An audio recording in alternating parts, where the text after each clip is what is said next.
3PHK நேற்று தான் பார்த்தேன். I am personally so connected this film. சீரியஸாக சொல்லணும்னா ஒட்டுமொத்த மிடில் கிளாஸ் ஃபேமிலியுமே சரி பயங்கரமாக அவங்க எல்லாத்துக்குமே இந்த கனெக்ட் ஆகும். அதாவது அவங்க தான் அந்த படத்துக்குள்ள வந்து இருக்காங்க, ஆக்ட் பண்ணுறது கூட அவங்க தான் அப்படிங்கிற அளவுக்கு பயங்கரமாக இன்டெப்த்தாக கனெக்ட் ஆகக்கூடிய படம் தான் 3PHK அப்படிங்கிறது. ஒட்டுமொத்த மிடில் கிளாஸ் ஃபேமிலிக்குமே அதாவது இந்த படம் வந்து பயங்கரமாக சமர்ப்பணம் ஆகும் அப்படிங்கிறதுல எந்த ஒரு மாற்றமே வந்து கிடையாது. ஏன் அப்படின்னா இந்த படத்தோட ஹோல் ஸ்டோரி என்ன அப்படின்னா, ஒரு மிடில் கிளாஸ் ஃபேமிலியில இருந்து ஒரு சொந்தமா ஒரு வீடு கட்டணும் அப்படிங்கிறது அந்த மூவியோட ஹோல் ஸ்டோரியே. ஆனால் இந்த வீடு கட்டுறக்குள்ளாட்டியும் எவ்வளவு பிரச்சனைகளை அவங்க பாக்குறாங்க. அதாவது வீடு கட்டுறக்குள்ளாட்டி மட்டும் இல்ல, அவங்க பிறந்து அவங்களுக்குன்ற ஒரு குடும்பமா மாறின பிறந்து இந்த வீடு கட்டி முடிக்கிறக்குள்ளாட்டியும் எவ்வளவு பெரிய ஒரு பிரச்சனையா வந்து பாக்குறாங்க, எவ்வளவு பெரிய பிரச்சனையை சந்திக்கிறாங்க, எவ்வளவு விஷயங்கள் சந்திக்கிறாங்க அப்படிங்கறதுதான் இந்த ஹோல் ஸ்டோரியே. அதாவது அந்த கடைசியில இந்த வீடு கட்டி முடிப்பாங்க பாத்தீங்களா, அப்போ உங்களுக்கு ஒரு மிகப்பெரிய ஒரு ஃபீல் வந்து வரும். இந்த ஒரு ஃபீலை யாரால உண்மையிலேயே இன்டெப்தா ஃபீல் பண்ண முடியும்னா ஒரு மிடில் கிளாஸ் ஃபேமிலியில, அது பையனா இருக்கட்டும், பொண்ணா இருக்கட்டும், அப்பாவா இருக்கட்டும், அம்மாவா இருக்கட்டும், இவங்களால மட்டும்தான் வந்து ஃபீல் பண்ண முடியும். இன்னைக்கு ஒரு லக்ஸரி லைஃப் ஸ்டைல் வாழ்ந்துட்டு இருக்கவங்க அவங்களால ஃபீல் பண்ண முடியுமான்னு கேட்டீங்கன்னா அது வந்து ஒரு மிகப்பெரிய கொஸ்டின் மார்க்காக தான் வந்து இருக்கும். ஏன் அப்படின்னா அவங்க கஷ்டம்னா என்னன்னே பார்க்காம தான் வந்திருப்பாங்க. அவங்க ஃபேமிலியில லக்ஸரி லைஃப் வாழ்ந்துட்டு இருக்கக்கூடிய ஃபேமிலியில யாருக்கு வந்து இது பயங்கரமா வந்து கனெக்ட் ஆகும் அப்படின்னா, இப்போ அவங்க வாழ்ந்துட்டு இருக்கிற அந்த லக்ஸரி லைஃபை ஒருத்தர் கிரியேட் பண்ணியிருப்பாரு. அதாவது அவங்க ஜெனரேஷன்ல ஒருத்தர் முதல்ல கிரியேட் பண்ணியிருப்பார்ல, அவங்க உயிரோடு இருந்தாங்க அப்படின்னா கண்டிப்பா அவங்களுக்கு அது பயங்கரமா கனெக்ட் ஆகும். இதுதான் ஒரு மிடில் கிளாஸ் ஃபேமிலிக்கும் அதாவது ஒரு லக்ஸரி லைஃப் வாழ்ந்துட்டு இருக்கக்கூடியவங்களுக்குமே இருக்கக்கூடிய ஒரு டிஃபரன்ஸும் இந்த படத்தோட கனெக்டிவிட்டியுமே வந்து இருக்கும். அண்ட் இந்த படத்தை பத்தி தான் ஃபுல்லா என்னென்ன ஒரு விஷயம் இருக்கு அப்படிங்கறத பத்தி வந்து பார்க்க போறோம். ஒரு வீடு கட்டணும் ஒரு மிடில் கிளாஸ் ஃபேமிலி ஆசைப்பட்டு அவங்க அதுக்காண்டி சேர்த்து வைக்கிற காசெல்லாம் எப்படி தேவையில்லாம செலவாகுது. அதாவது தேவையில்லாத மீன்ஸ் அது வந்து ரொம்ப நீடு இருக்கக்கூடிய ஒரு விஷயத்துக்கெல்லாம் எப்படியெல்லாம் அந்த ஒரு செகண்ட் ஆஃப் ஒரு டேஞ்சரஸான ஒரு டைம் வந்து வருது, சிச்சுவேஷன்ஸ் வந்து வருது அப்படிங்கிறது எல்லாத்தையுமே இந்த டோட்டலாக வந்து காமிச்சிருப்பாங்க. எல்லாத்தையும் பற்றி டீட்டெயில்டாக எக்ஸ்பிளைன் உள்ள வந்து பார்ப்போம். Hi, hello, I'm Gautham and GH.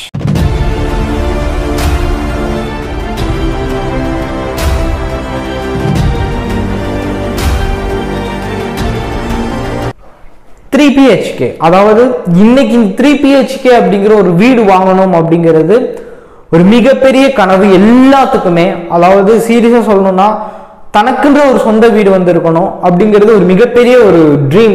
அவங்களோட லைஃப்ல ஒரு பிக்கஸ்ட் ட்ரீம் அப்படின்னா அந்த ஒரு விஷயம் வந்து எல்லாத்துக்குமே வந்து இருக்கும். அதே தான் சேம் கான்செப்ட் தான் இந்த படமும். இந்த 3PHK அப்படிங்கிற இந்த படம் ஒரு மிடில் கிளாஸ் ஃபேமிலியில இருக்கக்கூடிய ஒரு ஃபேமிலி. எந்த ஒரு பேக்ரவுண்டுமே கிடையாது, அவங்களுக்கு யாரையுமே பெருசா தெரியாது, அவங்க குடும்பம் அவங்க பசங்க அப்படின்னு இருக்கக்கூடிய ஒரு மிடில் கிளாஸ் ஃபேமிலி சென்னைக்கு முதல் அங்கே தான் வந்து வராங்க. இங்கே இருந்து அவங்களோட வாழ்க்கையை வந்து ஆரம்பிக்கிறாங்க. அவங்களுக்கு 2 பசங்க வந்து இருக்காங்க, ஒரு பையன் ஒரு பொண்ணு, அண்ட் இன்க்ளூடிங் ஸ்கூல் ஸ்டேஜஸ் வந்து படிச்சுட்டு இருக்காங்க. இங்கே இருக்க அவங்களோட ஃபேமிலியோட ஸ்டோரி வந்து ஆரம்பிக்குது. அவங்க தனக்குன்ற ஒரு சொந்தமான ஒரு வீடு கட்டணும் அப்படின்னு சொல்லி பல விஷயங்களை சாக்ரிஃபைஸ் பண்ணி, அதாவது இதுதான் அதுதான் கிடையாது, அவங்களுக்கு பிடிச்ச ஒரு விஷயத்த கூட வாங்காம சாக்ரிஃபைஸ் பண்ணி அப்படியெல்லாம் அவங்க காசு சேர்த்து வைக்கிறாங்க. இந்த வீடு கட்டணும், இந்த வீடு வாங்கணும் அப்படின்னு சொல்லி. இப்படி எல்லாம் இருக்கும் போது அந்த ஃபேமிலியுமே வந்து கரெக்டான ஒரு டைம் டேபிள் வந்து போட்டு இந்த மாதிரி விஷயங்கள் எல்லாமே வந்து அந்த குடும்பம் வந்து வாழ்ந்துட்டு இருக்கு. இதுக்கு இடையில அந்த ஃபேமிலியில இருக்கக்கூடிய அந்த பையனும் அந்த பொண்ணும் வந்து ஸ்கூல் வந்து படிச்சுட்டு இருக்காங்க. அது அந்த பையன் வந்து யாரு அப்படின்னா சித்தார்த், அந்த பொண்ணு வந்து யாரு அப்படின்னு பார்த்தீங்கன்னா அவங்க ஹீரோயினியா வந்து இருப்பாங்க. ஐ மீன் அவங்களோட தேவயானகி அண்ட் சரத்குமார் அவங்களோட ஒரு பொண்ணு தான் அந்த செகண்ட் இயரா இருக்கிறவங்க. இவங்களுக்குள்ள என்ன நடக்குது அப்படின்னா, சித்தார்த் அதிகமாக வந்து படிக்க மாட்டாரு, அவருக்கு படித்தாலும் சரியா வந்து ஏறாது இந்த படத்தை பொறுத்த வரைக்கும். இவங்க நல்லா படிப்பாங்க, அவங்களோட பொண்ணு ரெண்டாவதா இருக்கக்கூடிய பொண்ணு வந்து நல்லா வந்து படிப்பாங்க. இப்படி இருக்கும் போது இந்த பையனை அதாவது சித்தார்த் அவரை வந்து ஒரு நல்ல ஒரு பெரிய ஒரு மெட்ரிகுலேஷன் ஸ்கூல்ல வந்து ஜாயின் பண்ணி விட்டுருப்பாங்க. அவங்களுக்காண்டி அதாவது தான் அண்ணன் நல்லா படிக்கணும் அப்படிங்கிறதுக்காண்டி அவங்களோட பொண்ணு வந்து சாக்ரிஃபைஸ் பண்ணிட்டு கவர்மெண்ட் ஸ்கூல்ல வந்து படிச்சுட்டு இருப்பாங்க. இப்படி படிக்கும் போது ஸ்கூல்ல இருந்து கூப்பிடுவாங்க அவங்களோட பேரண்ட்ஸை, இவர் வந்து நல்லாவே வந்து படிக்க மாட்டாரு, இப்படியே எல்லாத்துலயுமே வந்து மோஸ்ட்லி வந்து ஃபெயில் ஆகிட்டே வந்திருக்காரு, இன்க்ளூடிங் கம்ப்யூட்டர்ல ஃபெயில் ஆகிட்டு இருக்காரு அப்படிங்கிற மாதிரி எல்லாம் வந்து சொல்லுவாங்க. அண்ட் அடுத்து இந்த மாதிரி ஸ்டோரி வந்து அப்படியே மூவ் ஆகிட்டே வந்திருக்கும். ஃபர்ஸ்ட் ஆஃப் கொஞ்சம் ஸ்லோவா இருக்கும். ஐ மீன் ஸ்லோவா இருக்கும்னா ஒரு குடும்பத்துல என்ன நடக்குது அப்படிங்கிறத காமிக்கிறதுக்கு அந்த டேக் டைம் அப்படின்னு சொல்லுவாங்க, அது நடக்கும். அந்த ஒரு நாள் தான் லைட் ஸ்லோவாக இருக்கும். ஆனால் உங்களுக்கு மூவ் ஆகிற விஷயம் ஒவ்வொரு விஷயமே வந்து உங்களுக்கு பக்காவாக இருக்கும். இப்படி இருக்கும்போது கடைசியில் வந்து ஸ்கூல் வந்து பாஸ் அவுட் ஆகுறாரு, பாஸ் ஆகி வெளியே வராரு. அண்ட் காலேஜ் எது அப்படின்னு போய் பார்க்கும்போது ஒரு இன்ஜினியரிங் தான் படிக்கணும் அப்படிங்கிறது அவரோட ஆசை. எது அப்படின்னா சித்தார்த்தோட ஆசை வந்து மெக்கானிக் இன்ஜினியர் படிக்கணும் அப்படிங்கிறது அவரோட ஆசை. ஆனால் அவங்க அப்பா அங்க ஒருத்தர் இருப்பான்ல நம்மள மாதிரி, அதாவது நம்மள மாதிரி மீன்ஸ் நம்ம எல்லாத்துக்கும் ஒருத்தர் அட்வைஸ் சொல்றேன் அப்படிங்கிற பேர்ல அவன் உட்காந்து சாப்பிட்டு போவான். அதே மாதிரி இந்த படத்துலயும் ஒருத்தர் வந்து இருப்பான். யார் அப்படின்னா, இல்ல நீங்க இன்னைக்கெல்லாம் ஐடிக்கு தான் சார் பயங்கரமான வேல்யூ அப்படின்னு சொல்லி அவரை வந்து கன்வின்ஸ் பண்ணி மாத்தி இவர் வந்து இவரோட மாத்தி கடைசியில் ஐடி வந்து சேர்ப்பாங்க. அண்ட் இதுலயும் பல அரியர்ஸ் வந்து வரும். என்னால படிக்க முடியல அப்படிங்கறத அந்த டயலாக் நீங்க வந்து பார்த்துருப்பீங்களா ட்ரெய்லர்ல. சேம் அதே மாதிரி இந்த ஒரு விஷயங்கள் வந்து மூவ் ஆகிட்டே வந்திருக்கும். அண்ட் அடுத்தது என்ன நடக்கும் அப்படின்னா, ஒரு செகண்ட் ஸ்டேஜில் காலேஜ் வந்து கம்ப்ளீட் பண்ணிடுவாரு. இதில் ஒரு வீடு வாங்கணும்னு சொல்லி அவங்க குடும்பமே வந்து ஓடிட்டு இருக்கும் போது இதுக்கிடையில சரத்குமார் சார் அவருக்கு வந்து உடம்பு சரியில்லாமல் போகும். அவங்க சேர்த்து வச்ச காசு அவர் ஒரு 7.5 லட்சம் வந்து சேர்த்து வச்சிருந்திருப்பாரு. அந்த 7.5 லட்சமுமே வந்து ஃபுல்லாக இவரோட மெடிக்கல் எக்ஸ்பென்சஸ்க்காண்டி வந்து செலவாயிடும். மோஸ்ட்லி நீங்கள் வந்துட்டீங்களா பார்த்துக்கலாம் அப்படின்னு சொல்லி அவங்க ஃபேமிலியை வந்து திருப்பி அவருக்கு வந்து நம்பிக்கை கொடுத்து திருப்பி எழுந்து கூட்டு வருவாங்க. இப்படி கூட்டு வந்ததுக்கப்புறம் அடுத்த ஒரு விஷயம் என்ன அப்படின்னா, சரத்குமார் சார் அதாவது சித்தார்த்தோட அப்பா வந்து அவங்களோட அண்ணனோ தம்பியோ தம்பின்னு நினைக்கிறேன், தம்பி கிட்ட போய் வந்து அவர் வந்து பயங்கரமான ஒரு லக்ஸரி லைஃப் ஸ்டைல் வந்து வாழ்ந்துட்டு இருப்பாரு. அவர்கிட்ட போய் எனக்கு கொஞ்சம் பணம் கொடு, நான் வீடு கட்டணும், கண்டிப்பாக நான் உனக்கு கொடுத்துட்றேன் அப்படின்னு சொல்லுவார். ஏன் என்ன ஒரு ரீசனுக்காக இவர் வந்து போய் கேட்டார் பார்த்தீங்க அப்படின்னா, அதாவது சரத்குமார் அண்ட் அவங்களுக்கு வந்து 2 தங்கச்சியோ ஒரு பையனோ வந்து இருப்பாங்க, ஒரு தம்பியோ வந்து இருப்பாங்க. அவங்கள நல்லா படிக்க வச்சது யார் அப்படின்னா சரத்குமார் சார் தான் வந்திருப்பாரு. ஏன்னா இவர் ஸ்கூல் போகாம அவங்களுக்காண்டி இவர் கஷ்டப்பட்டு படிக்க வச்சாங்க. இன்னைக்கு ஒரு நல்ல ஒரு பொசிஷன்ல வந்திருக்காங்க. அவங்க கிட்ட போய் கேட்பாரு, என்ன ஒரு உங்க பையன்கிட்ட ஒரு வேலை வாங்கிட்டு வாங்க, அதாவது ஜாப் லெட்டர் வந்து வாங்கிட்டு வாங்க, ஜாயினிங் லெட்டர், அப்போ நான் உங்களுக்கு வந்து கண்டிப்பாக காசு தரேன் அப்படின்னு சொல்லி இந்த மாதிரி விஷயங்கள் வந்து பண்ணிடுவாங்க. அதாவது சொந்தக்காரனே நல்லா பார்த்துக்கோங்க, சொந்தக்காரனே இந்த ஒரு விஷயத்த வந்து பண்ணதுக்கப்புறம் யாரையுமே அவங்க நம்ப மாட்டாங்க. இங்கே வந்து எதுக்கு நீங்கள் அங்கே போய் கேட்டீங்க அப்படின்னு சொல்லி இந்த ஒரு கான்வர்சேஷன் வந்து போகும். இதுக்கப்புறம் அவங்க சேர்த்து வைக்கிறாங்க, அவங்களுக்கு பிடிக்காத ஒரு விஷயம் வந்து நடக்குது. பல பல பல தடைகளை வந்து இந்த குடும்பமே வந்து ஃபேஸ் பண்ணும். பல தடைகள் அந்த குடும்பம் மட்டும் கிடையாது, ஒட்டுமொத்த மிடில் கிளாஸ் ஃபேமிலிஸ் அத்தனை பேருக்குமே வந்து ஃபேஸ் பண்ணக்கூடிய விஷயத்த அவங்களும் வந்து ஃபேஸ் பண்ணுவாங்க. அண்ட் ஃபைனலைஸாக என்ன ஒரு கான்செப்ட்டுக்கு வந்து போவாங்க, அந்த வீடு நான் வாங்கியே தீரணும் அப்படின்னு சொல்லி லோன் அப்படிங்கிறதுக்கு போவாங்க. இந்த படத்தில் எல்லாமே வந்து காமிச்சிருப்பாங்க. பட் ஸ்டில் ஒரே ஒரு விஷயத்தை மிஸ் பண்ணிட்டாங்களோ அப்படின்னு நான் பர்சனலாக ஃபீல் பண்ணேன். என்ன அப்படின்னா, இந்த இஎம்ஐ அப்படிங்கிற ஒரு விஷயத்த வந்து விட்டுட்டாங்களோ அப்படின்னு நினைக்கிறேன். இன்னைக்கு நான் சொல்கிறேன், இன்னைக்கு நீங்கள் ஹோம் லோன் நீங்கள் வந்து ஹோம் லோன்னா உங்களுக்கு ஈஸியாக வந்து கொடுத்துருவாங்க. அதை நீங்கள் மாதம் நீங்கள் அதுக்கு இன்ட்ரெஸ்ட் கட்டணும். அந்த இஎம்ஐ நீங்கள் பே பண்ணும் போது தான் அதுக்கான வழி என்னங்கிறது தெரியும். அதுவும் இன்னைக்கு இருக்கிற கரண்ட் லைஃப்பில் இன்னைக்கு இருக்கிற ஹோம் லோனுக்கு எவ்வளோ இன்ட்ரெஸ்ட் அப்படிங்கிறது உங்களுக்கே தெரியும்னு நினைக்கிறேன். தெரியாதவங்க தெரிஞ்சுக்கோங்க.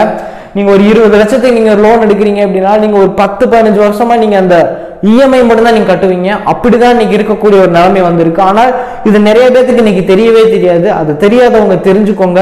அதை அந்த ஃபீல்டில் இருக்கிறவங்க கிட்ட தெரிஞ்சுட்டு நான் ஹோம் லோன் எடுக்கணும்ப்பா அப்படிங்கிற ஒரு விஷயத்த அதுக்கப்புறம் டிசைட் பண்ணுங்க அப்படிங்கிறத நான் இந்த இடத்துல ஹானஸ்டா அடிச்சு சொல்றேன்.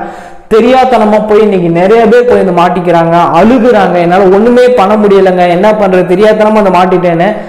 இது வரக்கூடாது. இந்த மாதிரி ஒரு விஷயம் உங்களோட ஃபேமிலிக்கும் சரி உங்களுக்கு வரக்கூடாதுன்னா அதை பத்தி தெரிஞ்சவங்க கிட்ட நல்லா கேட்டு விசாரிச்சு இது நம்மளால கட்ஸ் இருக்கா, இதை பண்ண முடியுமா அப்படிங்கறதெல்லாம் யோசிச்சுட்டு அதுக்கப்புறம் இந்த ஒரு ஹோம் லோன் அப்படிங்கிற அந்த கான்செப்டுக்கு வந்து வாங்க. இன்னைக்கு ஈஸியா நினைச்சுக்கிறாங்க ஹோம் லோன் என்ன ஹோம் லோன் கிடைக்கும் போது நான் கட்ட போறேன், இஎம்ஐ மட்டும்தான் கட்டுவோம், வாழ்க்கை முடுக்கு அதுக்கு நம்ம செத்தே போயிடணும். அப்படிப்பட்ட ஒரு விஷயம் வந்து வேணுமா அப்படிங்கறத யோசிங்க. ஏன்னா இன்னைக்கு ஒரு செகண்ட்ல வந்து அந்த இடத்துல சைனை போட்டு போயிடுறீங்க. அந்த சைனுக்கு பின்னாடி இந்த படத்துல வந்து சொல்லியிருப்பாங்க கண்ட்ரோவர்சி அப்படிங்கிற மாதிரி அந்த கான்செப்ட் தான் வந்து நடக்கும். ஓப்பனா சொல்லணும் அப்படின்னா அதை பத்தி தெரியாம இன்னைக்கு நிறைய பேர் வந்து அவங்களோட லைஃபே தொலைச்சிட்டு வந்து நிக்கிறாங்க. இருந்த எல்லாத்தையுமே இழந்துட்டு இன்னைக்கு பல குடும்பங்கள் வந்து நிக்கிறாங்க அப்படிங்கிறது தான் ஒரு மிகப்பெரிய ஒரு விஷயம். ஒரு வீடு கட்டணும் அப்படிங்கிறது ஒரு மிகப்பெரிய கனவு தான், அது எல்லா குடும்பத்துக்கும். அது கட்டுவோம், அதுக்குன்னு ஒரு நேரம் வரும் அப்படிங்கிறதையும் தெரிஞ்சுக்கோங்க. ஆனால் நம்ம கையை மீறி நம்ம கிட்ட எந்த ஒரு எக்ஸ்பென்சிவான ஒரு விஷயமே காசே எதுவுமே இல்லாம நான் ஹோம் லோன் போட்டு நான் கட்டணும் அப்படின்னா இது எவ்வளவு தூரம் நடக்கும் அப்படிங்கிறது தெரியல. ஐ மீன் நடக்கும்னா அது நடந்துடும், உங்களுக்கு லோன்லாம் கிடைச்சிடும் ஈஸி. ஆனால் அந்த இஎம்ஐ பே பண்ணும் போது அதுக்கான வழி என்னங்கிறது தெரியும். It's to be the rocket interest அப்படிங்கிறத நல்லா தெரிஞ்சுக்கோங்க, இன்க்ளூடிங் ஹோம் லோனுக்கு.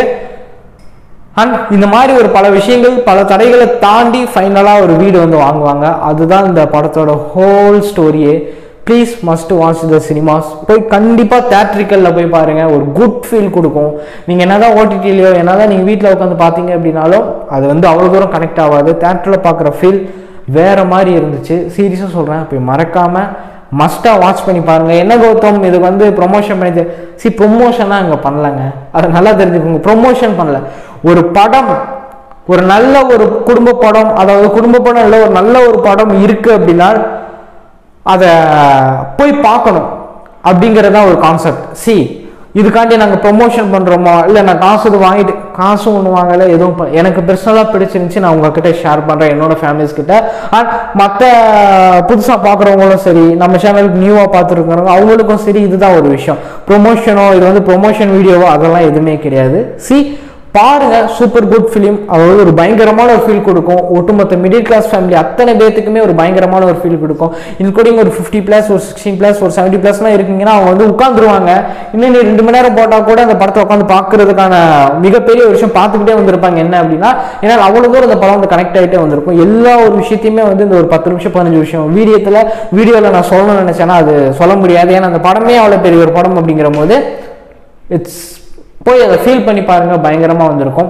நம்ம சேனல் புதுசாக இருக்கீங்கன்னா மார்க்கஸ் பேச்சுக்கோங்க. இன்ட்ரெஸ்டிங்காக விஷயம் உங்களுக்கு தெரியணும் அப்படின்னு நம்ம சேனல் சேர்க்கலாம், மார்க்கஸ் பேச்சுக்கோங்க. ஏன்னா நீங்கள் பெஸ்ட்டாக ஃபாலோ பண்ணிச்சிங்கன்னா சோஷியல் மீடியாவில் கௌதம் சர்ச் பண்ணிக்கலாம். நம்மளோட ப்ரொஃபஷன் வந்து பெஸ்ட்டாக ஃபாலோ பண்ணிக்கலாம், கான்டாக்ட் பண்ணிக்கலாம். கண்டிப்பாக ரெஸ்பெக்ட் ரெஸ்பான்ஸ் இருக்கும். கீழே டிஸ்கிரிப்ஷன் லிங்க்ஸ் கொடுக்குறோம், போய் மறக்காம செக் பண்ணி பார்த்து மறக்காம ஃபாலோ பண்ணி வச்சுக்கோங்க. அடுத்து நிற்பலாம். பாய்.